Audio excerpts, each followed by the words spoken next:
네, 다니엘서 4장 말씀에서는 바벨론의 느부갓네살 왕이 꿈을 꾸고 그것을 다니엘에게 해석하는 내용이 나옵니다. 두 번째 꿈에 대한 내용이고요.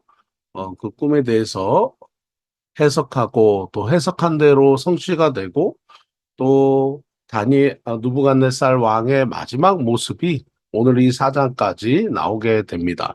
자, 그러면 한번 화면도 공유하면서 살펴보도록 그렇게 하겠습니다. 이 1절에서 3절까지 보면은 이 느부갓네살 왕이 하나님을 찬양하는 내용이 나옵니다. 하나님을 찬양하는 느부갓네살 왕의 모습이 나옵니다. 여기까지는 참 좋았던 것 같습니다. 하나님을 찬양하는 모습, 또 하나님의 이름을 높이는 모습, 그런 모습들이 느부갓네살 왕에 있었습니다. 그런데 이제 느부갓네살 왕이 꿈을 꿔요. 꿈을 꾸고 이 다니엘이 해석을 합니다. 그러면서 이 해석에서 다니엘의 해석을 들은 후에 이 느부갓네살 왕의 교만한 마음이 생깁니다. 한마디로 이 바벨론의 왕국은 내가 다 세운 거야. 이렇게 생각합니다. 그러니까 내가 했다. 내가 복음이란 거 있잖아요. 내가 복음. 내가 다 했다라고 이야기합니다. 그렇게 하고 나니까 어떤 일이 생기느냐. 정말 흉측한 괴물의 모습으로 이 느부갓네살 왕이 하나님이 허락하신 시간대 따라 보내게 됩니다. 정말 안타까운 느부갓네살 왕의 모습이죠. 교만해지고 나니까 흉측한 괴물의 모습으로 변하더라. 그것이 바로 이 느부갓네살 왕이 겪은 그 고초입니다. 그러나 여러분 우리도 이런 고초를 겪을 수가 있습니다. 언제요? 이 다니엘서 4장을 통해서 우리가 꼭 기억할 것은 하나님만이 이 온 우주의 통치자이시라는 거죠. 다니엘서가 얘기하는 게 그거죠. 다니엘서에서는 모든 나라를 통치하시는 것이 하나님이십니다. 다니엘서에서는 느부갓네살 왕, 벨사사 왕, 다리오 왕, 많은 왕들이 다니엘서에서 지나갑니다. 다니엘서에서의 이 연수는 다니엘이 10대 소년으로부터 소년 때의 바벨론의 포로로 온 것부터 80 중반에 다니엘이 사자굴에 던져지는 것까지 아주 큰 많은 날들을 이 다니엘서는 이야기합니다. 결국 이 다니엘서를 통해서 하시고자 하시는 하나님의 뜻은 뭐냐면 역사의 주인은 하나님이시라. 그리고 교만한 사람은 역사의 주인인 하나님을 무시하고 교만하면 어떻게 되느냐? 이렇게 오늘을 이 느부갓네살 왕의 모습처럼 끔찍한 모습, 흉측한 모습으로 변하게 된다. 그러면 그것이 끝이냐? 아니다. 하나님께서는 기회를 주신다. 어떻게 해요? 겸손한 자에게 다시 한 번 더 회복해 하시는 기회를 주신다. 이렇게 말합니다. 자, 다니엘서 4장 1절 보시면 1절부터 3절에는 느부갓네살 왕이 하나님을 찬양하는 모습이 나옵니다. 주님의 이름을 높이죠. 네. 나는 모든 민족과 언어, 다른 모든 너희들에게 조서를 내린다. 너희들에게 평강이 있길 바란다. 큰 평강이 있길 바란다. 그리고 가장 높으신 하나님이 나에게 보여주신 이 표적과 기적, 그러니까 풀무불에서 살아나왔던 그 새 친구들의 이야기죠. 너희들에게 알리기를 원한다. 이렇게 이야기합니다. 그러고 나서 다니엘이 느부갓네살 왕이 어떤 모습이냐? 4절에 보세요. 나 느부갓네살 왕이 내 집에 편이 있으면 내 궁에서 평강할 때에 이 편이 있다. 평강하다. 이 샬렘이라는 뜻이죠. 나는 평강하고 편하게 이 집에 있다. 이렇게 말합니다. 여러분, 우리도 편안할 때가 있죠. 뭔가 모든 것이 다 잘 되는 것 같고, 모든 것이 다 좋아지는 것 같고, 모든 것이 다 뭔가 해결되는 것 같을 때입니다. 우리와 무갓네살 왕의 모습이 비슷하다. 그때 5절에 뭐라고 합니까? 한 꿈을 꾸고 그로 말미암아 두려워하였어. 곧 내 침상에서 생각하는 것과 머릿속으로 받은 환상으로 말미암아 번민하였다. 두려워하였고 번민하였다. 이렇게 말해요. 두려워하였고 번민하였다. 무슨 꿈을 꿨길래 바로 그럴까요? 그래서 많은 바벨론의 지혜자들을 불러서 해결하라고 하는데 알려주질 못합니다.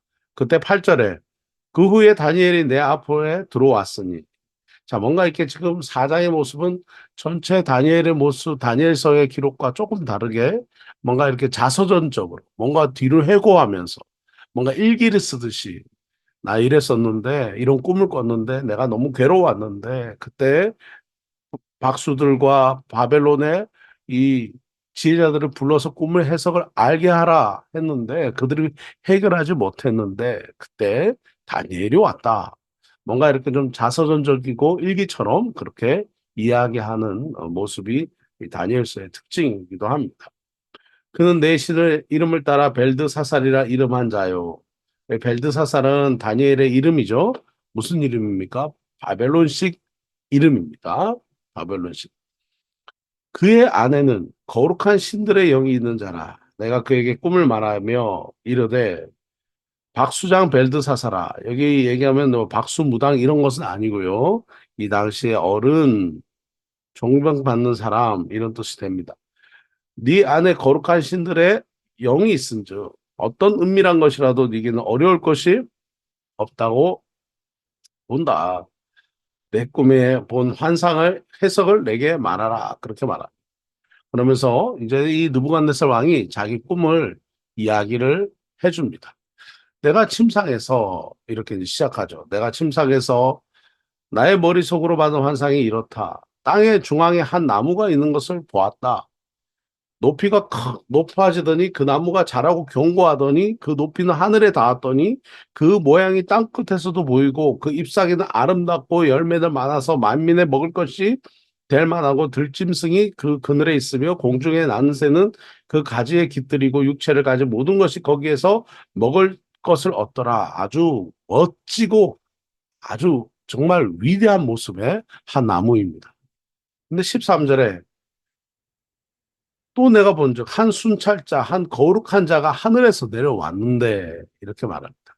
하늘에서 내려왔는데 이렇게 말해요. 그러면서 얘기하죠. 여기에 보면 순찰자라고 말하는 것은 깨어 있는 자라고 하는 원어의 뜻이 있습니다. 깨어 있는 자. 그 한 깨어 있는 자가 왔다. 깨어 있다라는 말은 뭘까요? 안 잔다라는 말이죠. 바로 일반적으로 하나님이 부르시는 천사를 의미하는 게 바로 이 깨어 있는 것, 이 바로 순찰자이다라는 거죠. 이 순찰자, 깨어있는 이 순찰자가 왔다. 자, 이제 그가 어떻게 하느냐. 14절에 보세요. 그가 소리를 지릅니다. 그리고 나무를 베고, 가지를 자르고, 잎사귀를 떨고, 열매를 해치고, 한마디로 나무를 다 박살을 내버려요. 나무를 다 부숴버려요. 그러니까 그 나무에 대해서 엄중한 심판을 하는 거죠.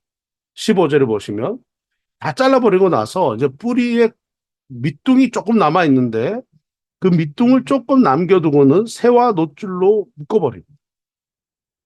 그리고는 하늘 이슬에 젖고 땅의 풀 가운데 짐승과 더불어 제 몫을 얻으리라. 그 마음 변할 사람 마음 같지 아니고 짐승의 마음을 받아 일곱 대. 그러니까 여기서 말하는 일곱 대는 보통 일곱 해를 의미합니다. 바로 7년을 의미합니다. 7년. 지내더라. 자, 요 해석을 해달라고 이야기합니다. 17절에 보시면 이는 순찰자들의 명령대로요 거룩한 자의 말대로니 지극히 높으신 이가 사람의 나라를 다스리며 아주 중요한 얘기는 느부갓네살이 하죠. 지극히 높으신 이가 사람의 나라를 다스리며 자기 뜻대로 그것을 누구에게든 주시며 또 지극히 천한 자를 그 위에 세우시는 줄을 사람들이 알게 하려 함이라 하였느니라 이렇게 말합니다. 자, 그러면서 18절에 나 느부갓네살 왕이 이 꿈을 꾸었나니 너 벨드사사라 다니엘아 해석을 밝혀라 그렇게 말합니다. 자, 이제 19절부터 다니엘의 해석이 등장합니다. 자, 느부갓네살 왕이 이 앞에 보이는 그림처럼 이런 꿈을 꿉니다. 네, 아주 멋진 나무가 이렇게 되어 있다가 이게 다 부서져 버리죠. 그리고 밑둥이 조금 남았는데 그것도 쇠사슬에 묶여 있는 그런 상태입니다. 자, 이 꿈의 해석은 뭘까요? 자, 19절에 다니엘이 한동안 놀라며 마음으로 번민한지라. 한동안 말을 할 수가 없습니다. 한동안 말을 할 수가 없어요. 그러면서 내 주여 그 꿈은 왕을 미워하는 자에게 응하기를 원한다. 그 해석은 왕의 대적에게 응하기를 원한다. 참 그 다니엘이 해석하기가 너무너무 힘들어하는 그런 모습입니다. 어, 다니엘이 정말 해석을 하면 이 왕이 정말 기분이 나쁠 것 같은데 자기에게 해로운 일이 일어날 것 같은데 이제 이 다니엘은 정직하게 해석을 할 수 있을까요? 아니면 듣기 좋은 말로 해석해야 될까요? 여러분 우리도 이럴 때가 있죠. 정말 하나님 주신 마음이 있는데 그 마음대로 이야기했다가 상대가 기분이 나빠할 것 같아요. 근데 그렇게 말할 수가 없는 것 같아요. 저도 20대 때 저도 이런 시간들이 있었습니다. 이제 저 기도하는데 20대 때 어느 한 건설회사의 회장 장로님께서 어느 날 기도하는데 제 마음속에 문득 정직한 11조를 하지 않는다 하는 그런 마음을 주셨어요. 제가 그 마음이 이제 안에서 너무 마음이 벅차서 제그 그 장로님의 사모님 권사님께 말씀드렸어요. 그때 권사님께서 차를 타고 이렇게 지나가다가 어느 날 그 장로님과 함께 차를 타게 됐습니다. 저한테 그 얘기를 장로님께 하라는 거예요. 아, 어떻게 하겠습니까? 장로님 바로 있는 데서 제 마음에 장로님이 거룩한 12조 생활을 하지 않는다라는 마음 주셨습니다. 말하기가 어렵죠. 근데 어떻게 했을까요? 제가 말했어요. 말을 했습니다. 그 뒤에 장로님이 어떻게 하셨냐면 자기 재산을 팔아서 극동 방송을 세우는데 헌금을 하시더라고요. 그럴 수도 있을 것 같습니다. 그리고 우리는 우리에게 일어났던 그런 어떤 그 일에 대해서 정직하게 말하는 것. 때로는 우리에게 상대가 나쁠 수도 있어요. 기분이. 그러나 전달할 때는 기분이 나쁘지 않게 겸손하게. 그러나 하나님의 뜻을 전해주는 것이 바로 그를 위한 것인 것을 우리는 또 한번 생각해 봐야 합니다. 자, 어떤 해석입니까? 22절. 왕이여, 이 나무는 곧 왕이시라. 왕이 자라고 견고하여서 아주 멋진 나무처럼 됐고 땅끝까지 됐습니다. 23절. 왕이 보신즉 한 순찰자, 한 거룩한 자가 하늘로부터 와서 그 나무를 베어 없애라. 그 뿌리에 그루터기는 땅에 남겨두고 했던 이 모든 것은 바로 7년 동안 고난의 시간이 있을 것을 의미하는 것입니다. 즉 25절 보세요. 왕이 사람에게서 쫓겨나서 든짐승과 함께 살며 소처럼 풀을 먹으며 하늘 이슬에 젖을 것이요 이와 같이 7년을 지낼 것입니다. 이 그때에 지극히 높으신 이가 사람의 나라를 다스리며 자기의 뜻대로 그것을 누구에게도 주시는 줄을 아시리다. 자, 그때 왕이 깨달을 겁니다. 지극히 높으신 이가 통치하신다는 것을 깨달을 겁니다. 바로 하나님이 왕이심을 깨달을 겁니다. 그렇게 이 다니엘의 해석은 어, 됩니다. 다니엘이 이렇게 이제 해목을 합니다. 그러면서 26절 그러나 나무 뿌리에 그루터기를 남겨두라 하였은즉 그러니까 다 없애는 게 아니에요. 하나 남겨두는 거죠. 하나님이 다스리는 줄을 왕이 깨달은 후에야 왕의 나라가 다시 견고해질 것입니다. 자, 왕의 나라는 견고해질 겁니다. 언제? 하나님이 다스리는 줄을 왕이 진심으로 깨달을 때야 왕의 나라가 다시 견고해질 것입니다. 그때를 위해서 나무 뿌리는 없애지 아니하고 나무 뿌리에 그루터기를 남겨두실 것입니다. 27절 그런즉 왕이여 내가 아뢰는 것을 받으시고 공의를 행함으로 죄를 사하고 가난한 자를 긍휼히 여김으로 죄악을 사하소서. 왕의 평안함이 혹시 장구하리이다. 그렇게 이야기합니다. 자, 왕이 교만한 것을 아시고 하나님이 바벨론을 싹 없애시는데 바벨론에 그릇 속에 남겨둘 것이다. 그러나 왕에게 다시 한 번 더 그 기회를 줘서 왕이 그 모든 영광을 되찾을 건데 이전 영광보다 더 큰 축복으로 되찾을 것이다. 마치 그 욥기가 생각나는 그런 본문의 말씀입니다. 욥기의 모습처럼 왕이요 그런 일이 일어날 겁니다. 그러니까 한마디로 교만하면 다 잃어버릴 것입니다. 그러나 하나님이 다 잃게 하지 아니하시고 다시 주실 건데 언제요? 하나님이 통치하시는 것을 깨달은 후에 여기 보시면 26절입니다. 하나님이 다스리시는 줄을 왕이 깨달은 후에야 하나님의 축복이 다시 임할 겁니다. 이렇게 얘기해요. 여러분 우리는 어떻습니까? 평안할 때 우리는 내가 했다라고 생각할 때가 많아요. 내가 했다. 결국은 어떤 시간을 보내게 됩니까? 자, 32절에 보세요. 자, 30절에 나 왕이 말하여 이르되 이 큰 바벨론은 내가 여기 보세요. 내가 능력과 권세로 건설하여 나의 도성으로 삼고 이것으로 내 위엄의 영광을 나타낸 것이 아니냐. 여기 내가가 세 번 나오죠. 그러니까 내가 다 했다라는 거죠. 이걸 우리는 두 단어로 교만 이렇게 말합니다. 교만. 이 말이 이렇게 교만한 말이 입에서 아직 끝나지도 않았어요. 이런 생각을 하고 있을 때 하늘에서 소리가 내려 이르되 느부갓네살 왕아 네게 말하노니 왕 나라의 왕위가 네게서 떠났다. 32절에 네가 사람에게 쫓겨나 들짐승과 함께 살면서 소처럼 풀을 먹을 것이다. 7년이 지나서야 이 고난을 이제 7년을 벌을 받는 거죠.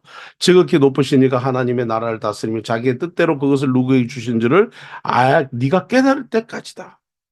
바로 그때 이 일이 나 느부갓네살의 응함으로 내가 사람에게 쫓겨나 소처럼 풀을 먹으며 몸이 늘 하늘이 세려졌고 머리털이 독수리 털과 같이 자랐습니다. 손톱은 새 발톱처럼 되었도다. 자, 이 그림 보세요.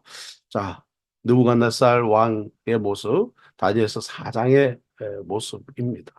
소처럼 기어다니면서 풀을 먹고 손톱은 독수리 손톱처럼 되고 어, 몸은 이슬에 젖어 있고 이런 참담한 모습으로 7년을 보냅니다. 7년. 그때 이제 34절에 기한이 참에 느부갓네살이 이 말이 중요해요. 하늘을 우러러 보았다. 매일 자기가 만들어 놨던 것만 보다가 이제 하늘을 쳐다보며 하나님을 봤다는 거예요. 내 총명이 다시 내게로 돌아왔다. 이에 내가 지극히 높으신 하나님께 감사하고 영생하시는 이를 찬양하고 경배하였다. 결국 하나님을 바라보며 감사하고 찬양하고 경배하였다. 35절에 36절에 그때 내 총명이 내게로 돌아왔다. 내 나라의 영광에 대해서 내 위엄과 강명이 다시 내게로 돌아왔다. 내가 잃어버린 것이 다 돌아왔다는 거죠. 37절 그러므로 나 느부갓네살은 하늘의 왕을 찬양하며 칭송하며 경배하노니 예배죠. 예배입니다. 예수가 왕이십니다. 선언하는 거죠. 그의 일이 다 진실하고 그의 행하심이 의로우며 교만하게 행하는 자를 그가 능히 낮추심이라. 자, 이게 이 다니엘서 4장의 요절입니다. Key verse 37절입니다. 하나님을 찬양해라. 왜냐? 교만하게 행하는 자는 하나님이 낮추신다. 반복되는 말씀이 있어요. 17절, 25절, 32절에 보면 지극히 높으시니가 사람의 나라를 다스리시며 자기 뜻대로 그것을 누구에게 주신다. 하나님이 다스리신다는 거예요. 하나님의 위대하심을 잊지 말아라. 이것이 바로 다니엘서 4장이 우리에게 주는 교훈입니다. 오늘 다니엘서 4장을 통해서 이 말씀을 정말 진실하게 읽는다면 이것은 내가 한 거야 라고 생각하는 교만한 마음이 우리에게서 사라질 겁니다. 이 모든 것은 다 하나님이 하신 것입니다. 하나님이 하신 것입니다. 여러분 여기 하나님의 경고를 받고도 보세요. 다니엘서 4장 29절에 보면 12달이 지나도록 다니엘이 겸손해지지 않았다는 거죠.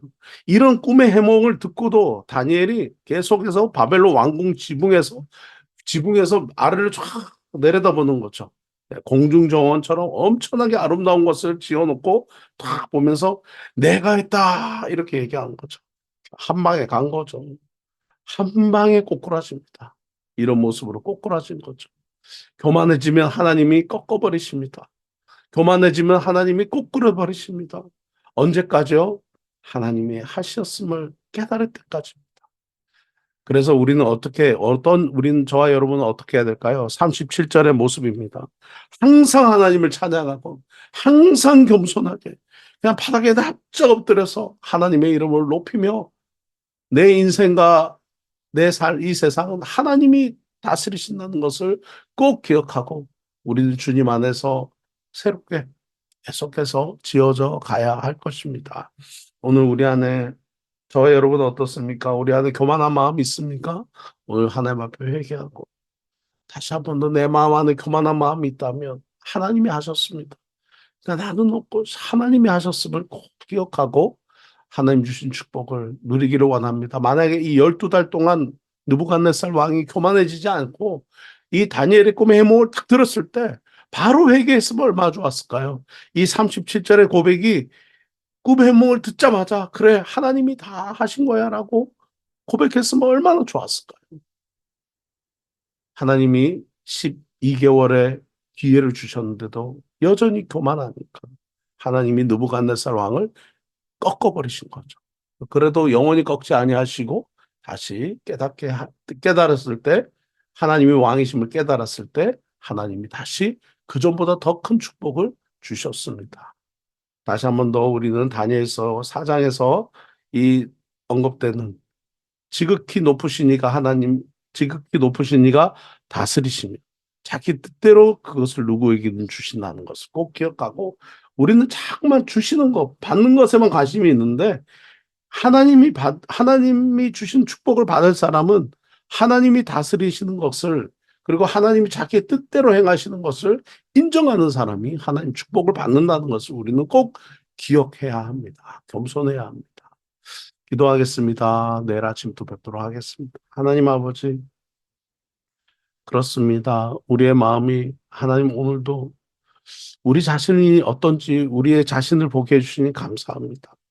하나님, 느부갓네살 왕이 자기를 신격화하고 사람들로 하여금 경배를 받으려고 할 때 했던 모습처럼 오늘 우리도 내가 내 인생의 주인이 되어서 내가 영광을 받고 하나님께 드릴 영광을 내가 취하는 그런 교만한 모습은 없는지 하나님께 드리는 모습이 아니라 정말 모든 성취와 만족을 내가 다 누리며 살려고 했던 교만한 모습은 없는지 다시 한번 내 손을 펴서 어려운 이웃을 돕고 섬길 수 있는 그런 복된 마음이 우리에게 그 겸손한 마음이 우리에게 있게 하여 주시옵소서. 그래서 우리도 다니엘처럼 하나님이 세우셔서 쓰임 받는 귀한 하나님의 사람 되게 하여 주옵소서. 예수님의 이름으로 기도드립니다. 아멘.